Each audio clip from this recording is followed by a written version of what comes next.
Good morning, students. I'm well here and I hope you are also well at your home. Students, you might have received your date sheet of unit test and the chapter and the syllabus, whatever we call it. That includes the first and the second chapter of science. So, today we are here to discuss about the first chapter and its exercises. I hope that after watching this video, after going through this video, you will not have a single doubt related to this chapter. So, let us start. In this chapter, we are going to discuss what are the main things that are present in this chapter. The first question is कि why do an organism need to take food? पहला question क्या है?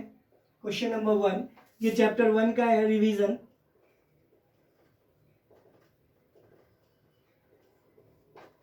ठीक है. इसमें पहला question क्या है? Why do an organism need to take food? Do an organism need to take food? Take food. Why do an organism need to take food? Question mark.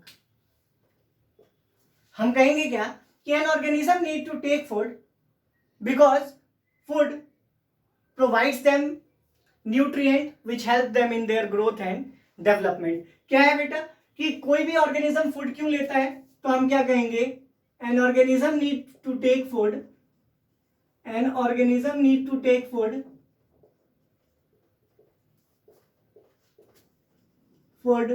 because it provides them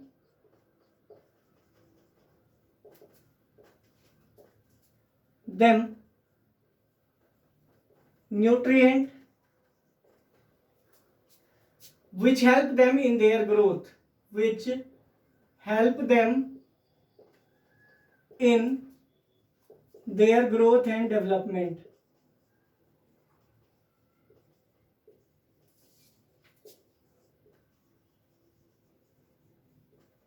कोई भी organism food इसलिए लेता है ताकि उसको nutrient मिल सके जिससे वो ग्रो और डेवलप कर सके. आई होप क्लियर है.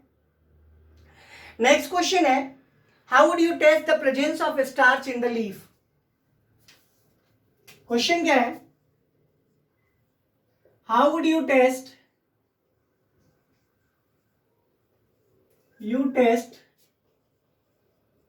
the presence of starch in the leaf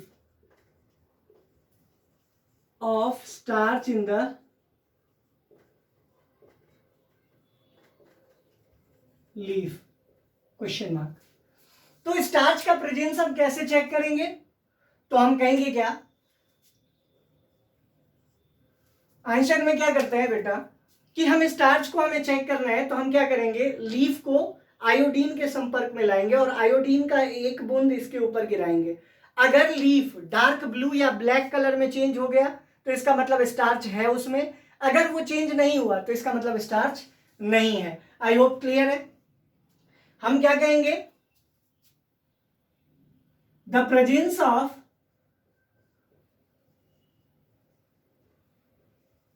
starch in the leaf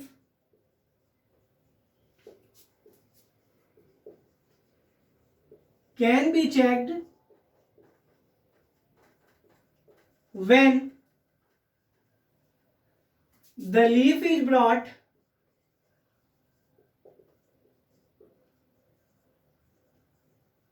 in contact with iodine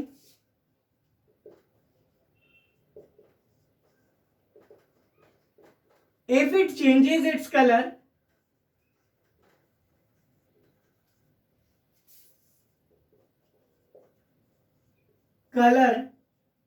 to dark blue or black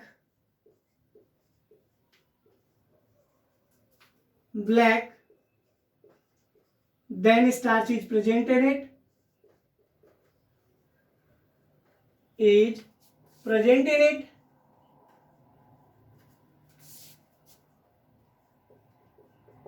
If it is not so, starch is not present in it. Starch के present होने का मतलब leaf का colour blue या black होना चाहिए iodine के पड़ते ही। अगर नहीं हुआ इसका मतलब starch is not present in it. I hope clear है। अब क्वेश्चन नंबर 3 की हम बात करते हैं। अगर स्टार्च को चेक करना था तो हम आयोडीन की 2-3 बूंदे उस पर रखेंगे। अगर उसका कलर डार्क ब्लू या ब्लैक में चेंज हो गया लीफ का ग्रीन से, तो हम समझेंगे कि उसमें स्टार्च है। अगर कलर चेंज नहीं हुआ तो स्टार्च नहीं है।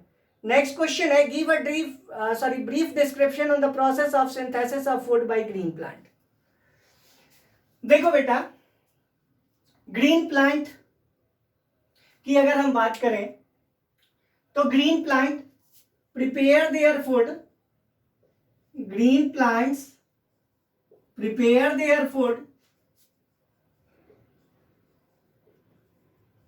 food in presence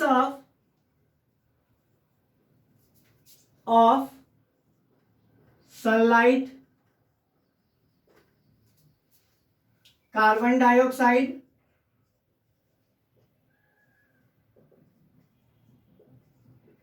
water and mineral.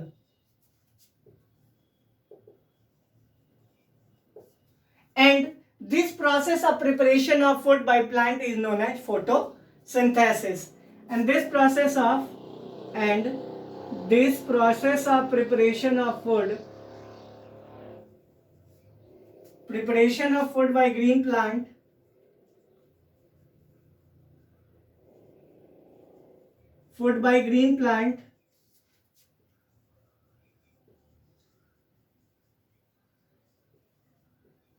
is called photosynthesis. I hope clear है। फोटोसिंथेसिस में क्या होता है बेटा, ये एक ऐसा प्रोसेस है जिसके द्वारा ग्रीन प्लांट अपना खाना बनाता है। और जब ग्रीन प्लांट खाना बनाता है तो उसके लिए कुछ कंडीशंस हैं कि सनलाइट होना चाहिए, कार्बन डाइऑक्साइड होना चाहिए, वाटर होना चाहिए और मिनरल होना चाहिए। अगर इनमें से एक भी एब्सेंट है तो वो खाना नहीं बनेगा प्लांट के द्वारा। मिनरल की बात हम कर रहे थे और सनलाइट की यहाँ बात कर रहे थे।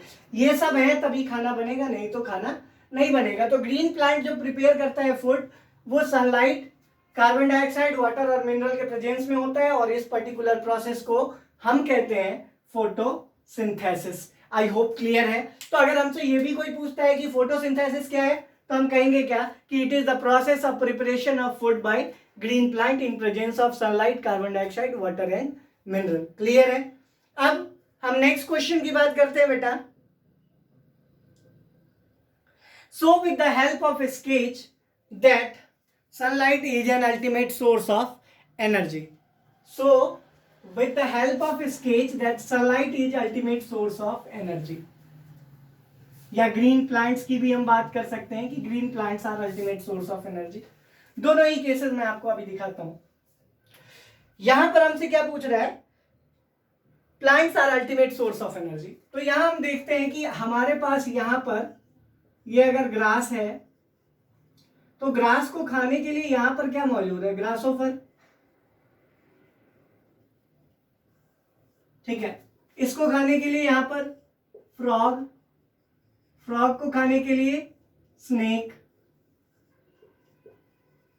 स्नेक को खाने के लिए ईगल, ईगल को खाने के लिए डिकम्पोजर्स, मतलब खाने के लिए नहीं, डिकम्पोज करते हैं, डिकम्पोजर्स। और ये फिर इसको डिकम्पोज करके कहाँ पहुंचा देते हैं, सॉइल में, और सॉइल से फिर से ग्रास उगता है। तो कहीं ना कहीं ये ग्रास जो है वही तो अल्टीमेट सोर्स ऑफ एनर्जी है। इसको अगर हटा देंगे तो क्या इनमें से कोई भी जिएगा? क्यों नहीं जिएगा? क्योंकि अगर ग्रास को हटाएंगे तो ग्रासों पर नहीं रहेगा, ग्रासों पर नहीं रहेगा तो फ्रॉग क्या खाएगा, फ्रॉग नहीं रहेगा तो स्नेक क्या खाएगा, स्नेक नहीं रहेगा, ईगल नहीं खा सकता। तो कहने का मतलब इससे ये साबित होता है कि plants are ultimate source of energy, ultimate source of energy.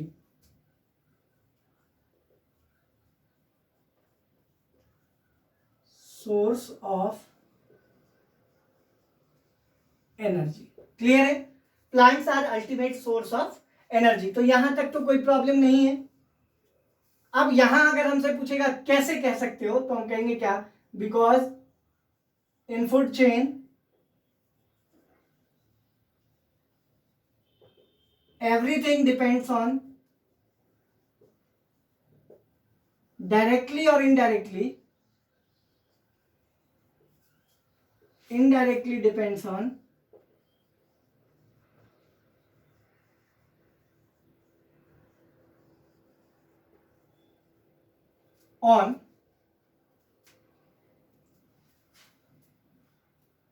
plants। I hope clear है, कोई प्रॉब्लम नहीं है यहां तक। नेक्स्ट क्वेश्चन है हमारा, फिल इन द ब्लैंक्स।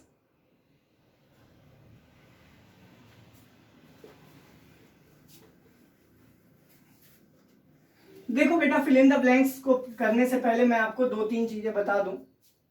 पहले तो प्रोड्यूसर क्या होता है। प्रोड्यूसर या ऑटोट्रॉप हम एक को ही कहते हैं। प्रोड्यूसर या ऑटोट्रॉप हम एक ही चीज को कहते हैं, क्योंकि प्रोड्यूसर या ऑटोट्रॉप का मतलब होता है an organism that prepare their own food. कोई भी ऑर्गेनिज्म जो अपना फूड खुद प्रिपेयर करता है उसी को हम क्या कहते हैं, प्रोड्यूसर या ऑटोट्रॉप्स। वहीं कंज्यूमर और हेट्रोट्रॉप्स का मतलब वो होता है जो किसी दूसरे के ऊपर डिपेंड करता है। मतलब ये कि यहां पर अगर हम अपनी बात करें तो हम क्या है, कंज्यूमर या हेट्रोट्रॉप। क्यों?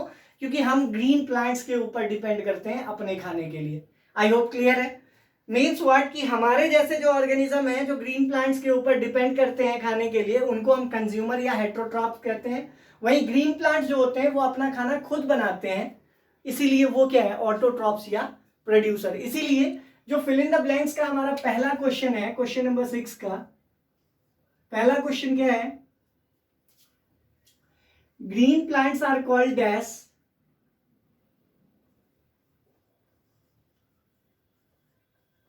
are called dash since they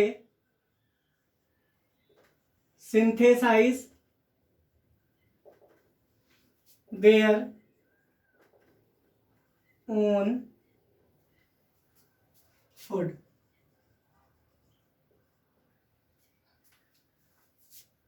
तो ग्रीन प्लांट को हम क्या कहेंगे, चूंकि वो अपना खाना खुद बनाता है। सिंथेसाइज मतलब मेक होता है,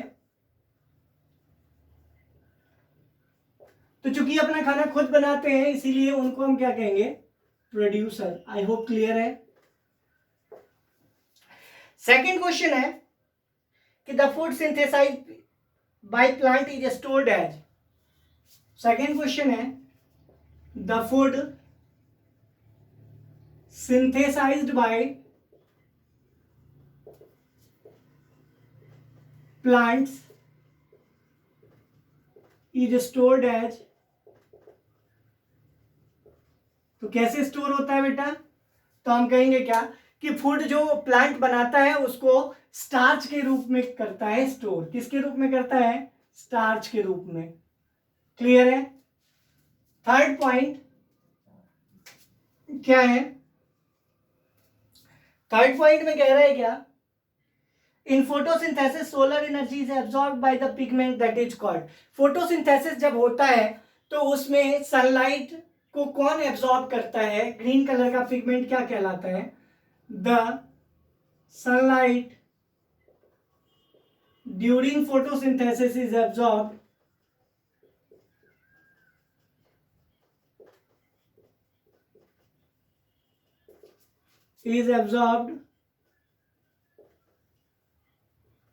by डैश। तो हम क्या कहेंगे, क्लोरोफिल। क्या है बेटा, कि क्लोरोफिल वो पिगमेंट है जो क्या करता है, एब्जॉर्ब करता है सनलाइट को। क्लियर है। सनलाइट को फोटोसिंथेसिस के दौरान अगर कोई एब्जॉर्ब करता है तो वो कौन है, क्लोरोफिल। और इसी की वजह से the leaf remains green. Leaf किसकी वजह से ग्रीन रहता है, तो हम कहेंगे क्लोरोफिल की वजह से। आई होप क्लियर है यहां तक। नेक्स्ट क्वेश्चन है फोर्थ पार्ट, कि during photosynthesis plant take in dash and release dash gas. देखो बेटा, ड्यूरिंग फोटोसिंथेसिस,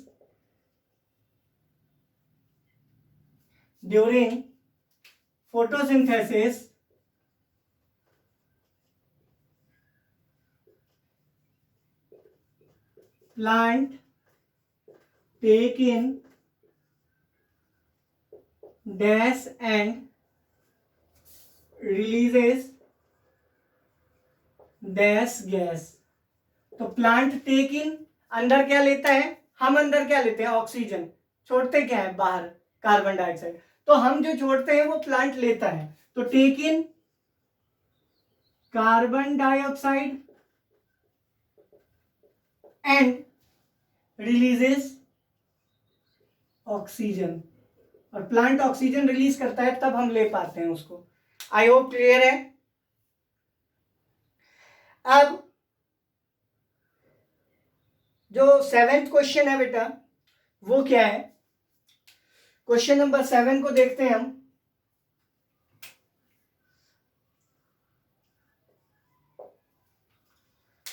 क्वेश्चन नंबर 7 कह रहा है कि name the following A parasitic plant with yellow cylinder and branched stem. A parasitic plant with yellow cylinder and branched stem। A parasitic plant with yellow cylinder and branched stem। तो इसका example पूछ रहा है बेटा, तो हम इसके example में क्या कहेंगे, कैस्कटा। क्या कहेंगे, कैस्कटा, या फिर हम अमार्बल भी कह सकते हैं। अमार्बल और कैस्कटा इसके एग्जाम्पल है पैरासाइटिक प्लांट के। क्लियर है। अब नेक्स्ट पॉइंट क्या कह रहा है, the plant that is partially autotrophic means what, कि ऐसे प्लांट का नाम बताइए जो ऑटोट्रॉपिक भी है और हेट्रोट्रॉपिक भी। तो हम कहेंगे क्या कि इसका ए पार्ट तो ये था, बी पार्ट है a plant that is partially autotrophic.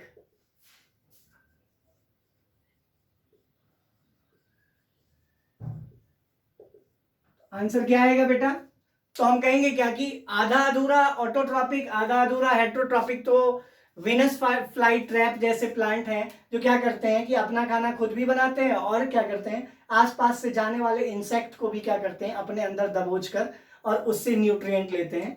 इसीलिए पार्शियली ऑटोट्रॉपिक का एग्जांपल क्या हो जाएगा बेटा, Venus fly trap. Venus fly trap. I hope clear है।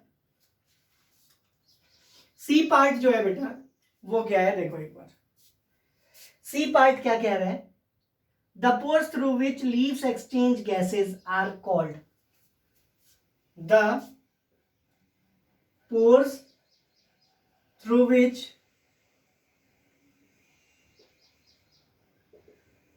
Leaves exchange gases, gases. तो बेटा आपको पता होना चाहिए, या नहीं पता है तो आप जान लीजिए कि लीफ के वो छोटे छोटे होल्स जिनके थ्रू एक्सचेंज ऑफ गैसेज होता है उसको हम क्या कहते हैं, स्टोमेटा। क्या कहते हैं, स्टोमेटा। तो यहां पर जो आंसर आना है हमारा वो आएगा स्टोमेटा। आई होप क्लियर है यहां तक। अब क्वेश्चन नंबर जो 8 है वो कह रहा है क्या, 8th का ए पार्ट है कि कैस्केटा किसका एग्जाम्पल है। 8th का ए कि कैस्केटा इज एन एग्जाम्पल ऑफ,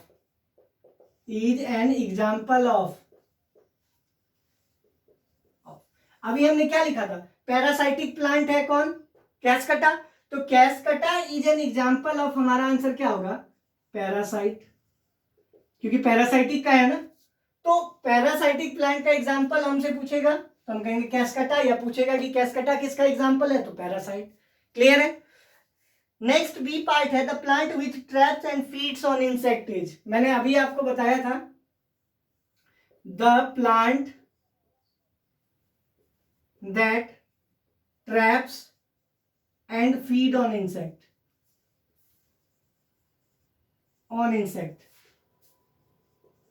जो इंसेक्ट के ऊपर निर्भर करते हैं अपने खाने के लिए, उनका नाम ही इंसेक्टिवोर्स प्लांट होता है। क्या होता है? इंसेक्टिवोर्स प्लांट। आई होप क्लियर है। इंसेक्टिवोर्स प्लांट क्लियर है? आई होप यहां तक समझ में आ गया होगा, कोई प्रॉब्लम नहीं है। अब आज के लिए हम इतना ही रखते हैं बेटा रिवीजन में। कल जब हम नेक्स्ट क्लास में मिलेंगे तो हम ये डिस्कस करेंगे कि इससे आगे हमें और क्या रिवाइज करना है, चैप्टर नंबर 2 में क्या क्या रिवीजन के लिए है। Till then stay home, stay safe, god bless you.